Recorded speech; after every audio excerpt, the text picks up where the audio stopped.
આજ રોજ તારીખ 17/10/2024 અને મંગળવાર સાંજે 5 વાગ્યા આસપાસ વડગામ તાલુકાની અંબાજી હાઈવે ઉપર આવેલ ગ્રામ પંચાયતો અંધારિયા, વગદડી, અહમદપુરા, ધોરીપાવઠી, મુમનવાસ, થુર, હોતાવાડા અને જલોત્રાના ગ્રામ પંચાયતના સરપંચ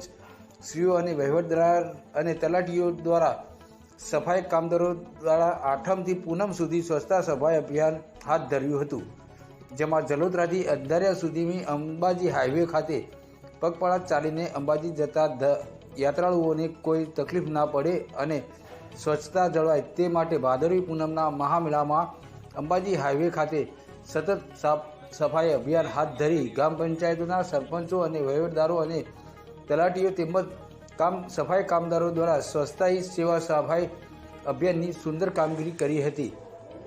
આ કામગીરીમાં સરપંચ, વહીવટદારો અને તલાટીઓ હાજર રહી સફાઈ અભિયાન શરૂઆત કરાવી હતી।